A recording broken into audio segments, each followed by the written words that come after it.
गांव के चाउमीन।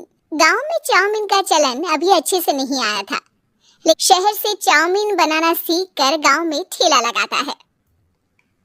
अरे ये केचुआ है क्या भैया? कैसे खाया जाता है? ये चाउमीन है। चाउमीन शहर में खाया जाता है। कितने की दे रहे हो सुरेश? 10 रुपए की प्लेट भरकर। तभी वहां शहर से पढ़ा एक लड़का आता है। जरा एक प्लेट चाउमीन तो देना। सुरेश उसे चाउमीन देता है। उसे चाउमीन खाता देख गांव वाले भी उससे चाउमीन ले लेते हैं और खाने लगते हैं। वाह सुरेश भैया, कमाल की बनाए हो। 2 प्लेट मेरे बच्चों के लिए भी पैक कर दो। बस फिर क्या था, सुरेश का ठेला लगता है और चाउमीन खरीदने वालों की लाइन लग जाती है। तभी वहां से गांव का साहूकार होकर गुजरता है। और ये क्या भीड़ लगी है? लगता है झगड़ा हो गया है गांव में। चलूं मैं अभी तो मजे ले लूं। अरे क्या है, इतनी भीड़ लगी है यहाँ? लड़ाई हो गई है क्या? अरे साहूकार साहब, ना ना ना, कोई लड़ाई ना हुई है। ये तो सुरेश की दुकान है चाउमीन की। हम लोग चाउमीन खाने आए हैं, आप भी खाइए ना। साहूकार चाउमीन खाता है और सुरेश की तरफ देखता है, जो सारे दिन के पैसे गिन रहा होता है। अरे सुरेश, क्या लागत है इस काम की? अरे साहूकार जी, आप अब आए तो ये पूरे 10,000 रुपए ले जाइए, जो पिछले साल शहर जाने से पहले आपसे लिए थे ना। लागत तो क्या कहे, जो आपने दिया था उसी में सीखा भी है और दुकान भी खोल ली। अरे पैसे इतने जल्दी क्या जरूरत थी? कैसे जरूरत नहीं थी साहूकार जी, इतना मोटा ब्याज कहाँ से भरते। साहूकार को अब सुरेश की दुकान को हड़पने की लालच आ जाती है। नाना करते ये सारे दिन में 500 रुपए कमा ही लेता है। अरे गांव में ये ऐसे ही कमाता रहा तो कहीं ब्याज का काम ना शुरू कर दे। अरे भैया, कोई ना कोई जुगाड़ तो करना पड़ेगा। अब साहूकार घर आ जाता है और अपनी बीवी को सारी बात बताता है। हाँ जी, ये तो मैंने भी सुना है कि सुरेश के हाथ की चाउमीन नहीं खाई तो कुछ नहीं खाया। अरे हाँ हाँ, सही ही कहते हैं, मैं भी खा कर ही आ रहा हूँ। अरे भाग्यवान है, कितना अच्छा हो ना अगर वो पैसा हम लोगों को मिल जाए। क्यों है? हाँ, वो तो है, लेकिन कैसे? हम लोगों को तो चाउमीन बनाना आता ही नहीं है। साहूकार और उसकी बीवी अब रोज चुपके से सुरेश के घर जाते हैं और खिड़की से उसे चाउमीन बनाते देखते। अब क्या था, दोनों को चाउमीन बनाना आ जाता है। फिर एक रोज, और सुरेंद्र, तुझे साहूकारनी ने बुलाया था, बोल रही थी कि बेटे के जन्मदिन में 10 किलो चाउमीन का ऑर्डर देना है, बना दोगे ना? अरे हाँ हाँ साहूकार जी, मैं जरूर बना दूंगा। कब देना है घर में 10 किलो चाउमीन? अरे वो तो तू घर आकर बता कर लेना, मैं नहीं बता पाऊंगा। ठीक है, शाम को काम निपटा कर आ जाता हूँ। सुरेश साहूकार के घर जाता है, लेकिन वहाँ मियाँ बीवी मिलकर उसे बंधक बना लेते हैं। अरे मुझे क्यों बांध रखा है, मुझे छोड़ दो। आज से तेरा ठेला मैं लगाऊंगा और बहुत सारे पैसे कमाऊंगा। साहूकार एक आदमी को सुरेश की निगरानी में लगा देता है और वहां से चला जाता है।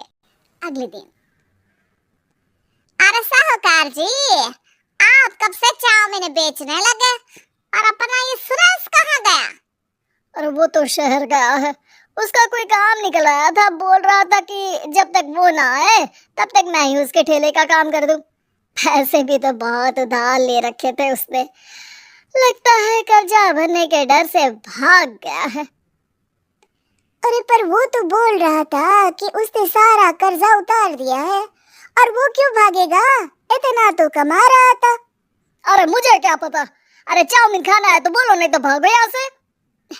अरे हाँ हाँ, दे दो दे दो, अब तो चाउमीन खाना पूरे गांव के लोगों के लिए आदत ही बन गया है, ना खाओ तो नींद ना आए। हाँ हाँ, तो लो और निकालो 50 रुपए। 50 रुपए क्यों? सुरेंद्र तो 10 रुपए में देता था। अरे वो पागल था, मैं थोड़ी ना हूँ। गांव वाले, जिनको चाउमीन की लत लग गई थी, वो करते भी क्या, दे दो और ये लो 50 रुपए। लेकिन फिर साहूकार उन लोगों को प्लेट में थोड़ी सी चाउमीन रख देता है। अरे ये क्या, पैसे 5 गुना ज्यादा और चाउमीन बस इतनी सी। अरे साहूकार साहब, भगवान से तो डरो। बस फिर क्या था, साहूकार की मन मर्जी चलने लग जाती है और गांव वाले करते भी क्या। एक रोज मुझे तो लगता है कि सुरेश को साहूकार ने मार डाला होगा, क्योंकि उसका काम इतना अच्छा चल रहा था, फिर वो क्यों जाता, और वो भी साहूकार के हवाले दुकान करके। ना बाबा ना। अगले रोज भाग्यवान, देखो तो जरा, इस सुरेश भी ना कितना पागल था।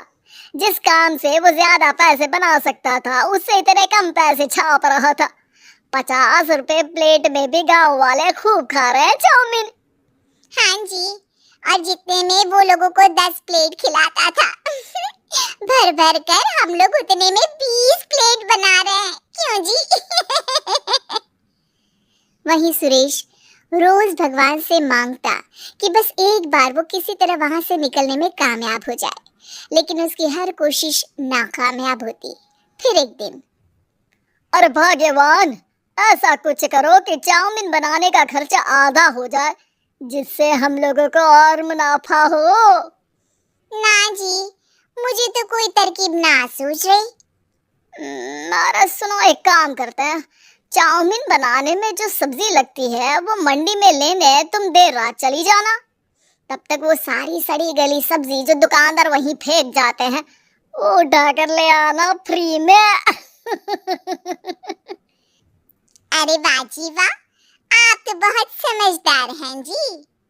बीवी वैसा ही करती है, लेकिन अब लोग चाउमीन खाते तो मुंह बनाकर। फिर एक बार, अरे राम राम राम, ये पेट में दर्द काहे हो रहा है? हाय रे हाय, मेरा भी पेट दर्द के मारे फटा जा रहा है। सभी को शक हो जाता है कि उन लोगों को चाउमीन खाने से ही ये बीमारी हो गई है। वहीं दूसरी तरफ जो आदमी सुरेश की निगरानी कर रहा था, वो सो रहा होता है और मौका देखकर सुरेश वहां से भाग जाता है। सुरेश गांव वालों के पास जाकर उन्हें सब कुछ बता देता है। बस अब क्या था, साहूकार के घर पुलिस पहुंच जाती है। चलो, तुमने गांव के लोगों को खराब सब्जी वाली चाउमीन खिलाकर बीमार किया और सुरेश को बंधक बनाया। तुम्हें इसीलिए हम गिरफ्तार कर रहे हैं। साहूकार को पुलिस ले जाती है और फिर अगले दिन से सुरेश का ठेला गांव के बाजार में लग जाता है, जहां अब पहले से ज्यादा भीड़ होती है।